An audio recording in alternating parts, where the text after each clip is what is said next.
রাস্তায় খাড়াইয়া মুতে এমন অসভ্য বখাটে দুশ্চরিত্র যুবক আপনার বেটিরে দেখে আর টিটকারি মারে, এই মুসলমান এত বড় বেগায়রত আত্মমর্যাদাহীন কেমনে হয়নি বাপ বেটা?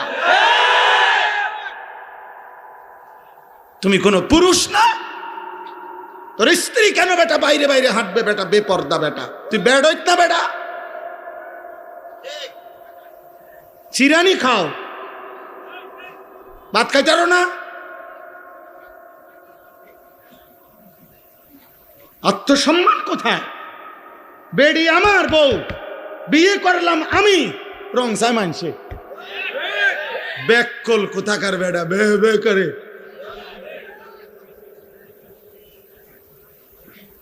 বে করে, বেগায়রত সোজা কথা। বেগায় আত্মসম্মানহীন, এটা স্পষ্ট কিতাবের কথা। আমার কাছে মোটা কিতাব আছে, ওয়ালা তাকরাবুজ জিনা, এই কিতাবের নামে, এটা আরবি কিতাব।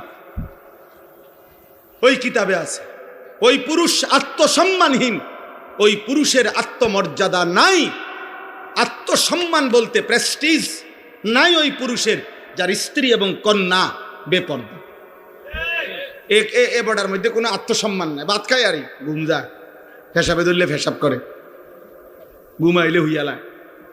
এই দূরে আপনি বাতে খাইবেন, আপনার বেডি মানুষে ঘুরবো, আপনার মেয়ে টোটো করিয়া করে, আপনি বইয়া বইয়া বন খান, চা দিয়া ভিজাইয়া খান, আপনি বন খান, তারপরে গপ মারে, চা দোয়ানে বইয়া গপ। আল্লাহর রহমতে আপনার গো দোয়াই 3 ফুট বিদেশ। বুঝছি তো কিছে 3 ফুট বিদেশ হলে কিছে? হ্যাঁ হুজুর আপনার গো দোয়া আল্লাহর রহমতে একটা বিল্ডিং করছে, 4টা রুম, 2টা বাথরুম, বাথরুমটি সহ টাইলস। আল্লাহু আকবার, কত বড় নিয়ামত! বাথরুমে টাইলস। ওনার পূর্বপুরুষ মাটিতে পেশাব করত, আল্লাহর দয়ায় এখন উনি টাইলসে মুতে। আল্লাহু আকবার, আল্লাহ কামিয়াব। আমনে কামিয়াব, আমনে সেরে গেছেন, আপনার আর মরলেও দুঃখ নাই। আপনি বলতেন পারবেন না যে টাইলসে মুততে আইছি।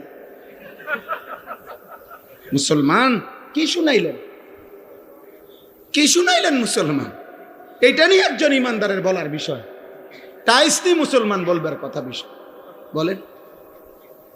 আপনি তো বলবেন আখেরাত, আপনি তো বলবেন আপনার সন্তানের ইবাদত, আপনি তো হিসাব দিবেন আপনার ঘরের পর্দা, আপনি তো হিসাব দিবেন আপনার ঘরের মানুষ 6 জন, আল্লাহর কোরআন পড়তে পারে কয়জন, এটা বলেন মিয়া। আপনার ঘরের মানুষ 6 জন, ফজরের নামাজ পড়ে কয়জন, সেটা বলেন মিয়া। আপনার ঘরে আপনার বউ, ছেলের বউ, মেয়ে মিল্লা মহিলা আছে 8 জন, 6 জন, 4 জন, পর্দা পুশিদা মানে কয়জন? এই মুসলমান এটা বল, এটা বলো। ভাতের হিসাব দিও না, টাইলস মাইজ দেখাইও না, এটি কিত্তা কও, এগুলা বলো কেন? আত্মমর্যাদা চাই। রাসূলুল্লাহ সাল্লাল্লাহু আলাইহি ওয়াসাল্লামের একজন বিখ্যাত সাহাবী সাদ ইবনে উবাদা, নবীজির সাহাবী, মদিনার আনসারদের সর্দার ছিলেন তিনি।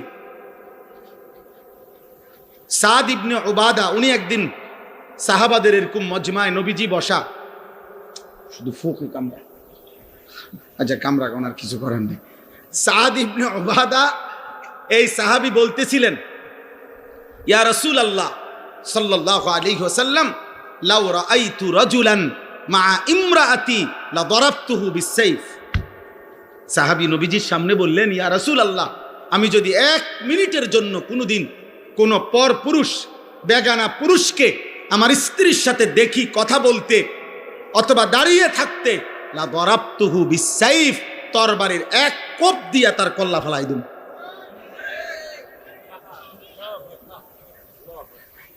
আচ্ছা, উপস্থিত সাহাবীরা তৎক্ষণাৎ এই নবীজির এই সাহাবীর এই কথা শুনে ওনারাও বলে উঠছেন আল্লাহু আকবার।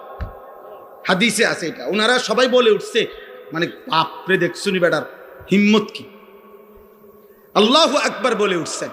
এবার নবীজি বললেন, আতাআজাবুনা মিন গায়রাতে সাদ, তোমরা আমার সাদের হিম্মত, সাহসিকতা, আত্মসম্মান বোধ গায়রত দেখে অবাক হলে, শোনো সাহাবারা, নবী বললেন, ওয়াল্লাহি আনা আগিয়ারু মিনহু, আল্লাহর কসম আমি মুহাম্মদ সাল্লাল্লাহু আলাইহি সাল্লাম, আমি তার চাইতে বেশি আত্মসম্মানওয়ালা, আর ওয়াল্লাহু আগিয়ারু মিন্নি, আর আমার মহান আল্লাহ তার চাইতে বেশি আত্মমর্যাদাওয়ালা। এজন্য কায়নাতে হাদিসের মধ্যে আছে নবী সাল্লাল্লাহু আলাইহি সাল্লাম বলেন, এই জমিনে কোন পাপের কারণে, কোন অপরাধ জমিনে হলে আল্লাহ সবচেয়ে বেশি গুসা হয়, আল্লাহর প্রেস্টিজে লাগে, আল্লাহর আত্মসম্মানে লাগে। খোদার কসম নবী বলছে, কোন বান্দা জমিনে যখন কোন নারী পুরুষ জিনা করে, বেবিচার করে, তো আল্লাহর প্রেস্টিজে, আত্মসম্মানে, আল্লাহর গায়রতের মধ্যে সবচেয়ে বেশি আঘাত লাগে। মালিক আমার বেশি গুসা হয়, মালিক আমার বেশি রাগ হয়।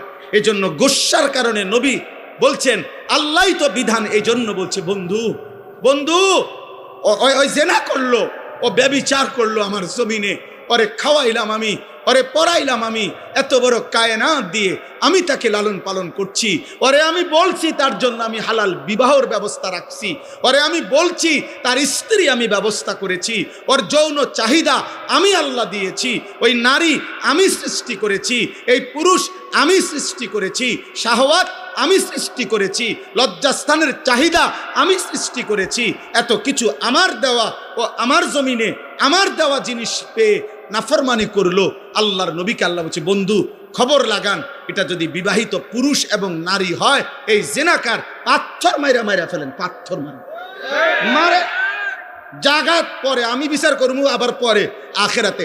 এখন ওয়ালিয়াশহাদ আযাবাহুমা তাইফাতুম মিনাল মুমিনিন, সমস্ত এরকম মজমায় ইমানদার মানুষের সামনে খোলা ময়দানে ওপেন প্রকাশ্যে পাথর মাইরা ওগুলার মাইরা ফেলে।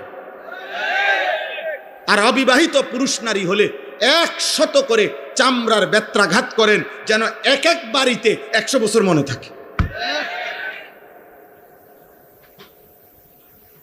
কেন এত? ইসলামী শরীয়তে এর চাইতে কঠোর কোনো শাস্তি নেই, তাফসীরে আছে,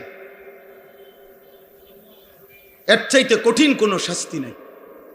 ইসলামী হুকুমত, ইসলামী খেলাফতের এটা জিম্মাদার।